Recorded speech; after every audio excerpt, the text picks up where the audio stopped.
New for 2020, the Samsung Q80T QLED builds on the successes of previous models for a brilliant HDR TV, definitely worth checking out. The most notable feature is the incredibly low input lag, making the Q80T a great choice for gamers who want responsive gameplay, but the QLED screen will also make general watching a pleasure all around. The Q80T is the cheapest 2020 Samsung TV to come with a full-array backlight, meaning you'll get consistent brightness, though not some of the premium qualities of higher-end sets, hence why it lands lower on this list than last year's Q90 QLED. It also isn't quite as stylish as the zero-bezel Q950TS, with a thick body compared to other QLEDs in this year's range. However, you'll still get Samsung's latest Quantum 4K processor, vivid HDR colors, and advanced smart TV features through the Tizen OS.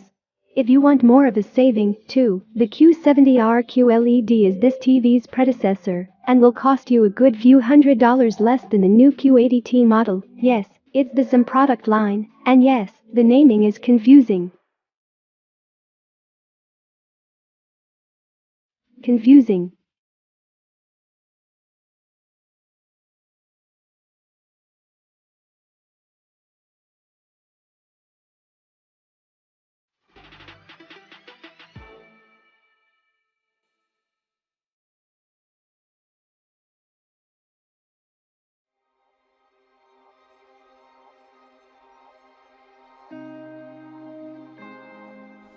Sony's X900H series does everything it sets out to do, and in some style.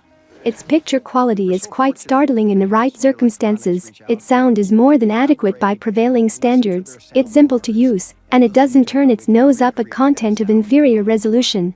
The panel itself is a VI-type LCD, which in broad terms has to be considered an upgrade on the IPS Edge-lit panel Sony deployed on last year's equivalent model. The higher brightness, greater color volume and improved screen uniformity promised by a full-array VI panel ought to more than make up for the rather more restricted viewing angle when compared to IPS. It's noting, too, the X900H doesn't feature the X-wide viewing angle technology Sony's flagship X950H range is toting. In short, there's more than enough going on here to make you overlook the lack of HDR10+ and forgive Android. Experience that we've never been able to have before in any cinematic environment. To bring the Dolby Atmos experience to more wider range of people, we Sony have been developing the new technology how we can make that happen. The vertical surround engine is new unique signal processing technology that can bring surround soundscape even from front-facing speakers. But what's really critical and important to consumers is that emotional reaction they get to that Atmos soundtrack when they listen to it at home. My reactions, I'm just amazed. It matched how we would mix a film and placed it in a home environment. It was, quite honestly, the best experience I've ever heard from 3 front driving speakers. And it's only going to get better as things like the Sony soundbars are released and create that experience, because at the end of the day, it's not about technology, it's about moving consumers.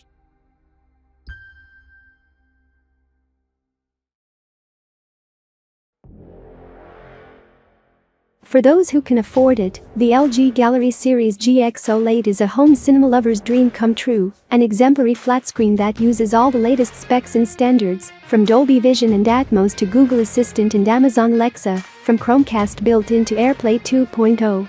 While the outside is a marvel of engineering and industrial design, inside you've got the all-new LG Alpha A9 Gen 3 processor that adds better facial recognition and multi-step noise reduction to LG's already great HD to 4K upscaling and much improved motion processing technology. But if you're looking for pitch-perfect audio, you won't find it on the LG Gallery series. The built-in speakers are kind of a soft spot in an otherwise great design. Due to design constraints, the TV only sports thin, low-powered speakers that just don't match the premium performance of the OLED panel. That said, chances are if you're buying a $3,000 TV,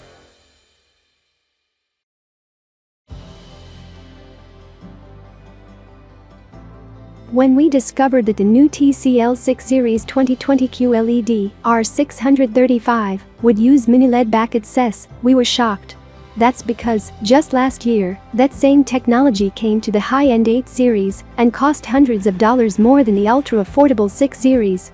It's not the end-all be-all at LCD we were dreaming it would be due to its limited brightness and poor motion handling, but it truly is an exceptional value, and one that we'd recommend to nearly everyone. The 6 series is brighter than before, more colorful, and doesn't have a single hint of haloing or light bleed. It's designed in a new way to hide your cables, and it's the first TV to come with THX certified game mode for 1440p 120Hz gaming. It's not exactly the TV we'd recommend to next-gen ready gamers looking for a perfect companion for the Xbox Series X or PS5 that can push 4K at 120 FPS, but if you're buying a TV to binge Netflix, stream Hulu or, well, basically just enjoy your viewing experience, this is the TV. The M-Series Quantum is one of the cheapest TVs with full ray local dimming, my favorite addition for LCD picture quality, because it improves all important contrast and black levels, but different models in the M-Series have different specs. In short, the M7 I reviewed is less impressive on paper than the M8. The number of dimmable zones is an important specification because it controls how precise the dimming can be. More zones doesn't necessarily mean better picture quality, but it usually helps. The M8 is also brighter than the M7, at 800 and 600 nits respectively. I didn't review the M8, but based on these specs I'm guessing it performs a bit better than the M7, but not as good as something like the TCL 6 series. The M series has a 60Hz refresh rate panel. Vizio's 120 dynamic motion rate is bunk. It lacks a setting to engage motion estimation and motion compensation, also known as MEMC or the soap opera effect, as found on a more expensive Vizio P and PX series, as well as TCL 6 series.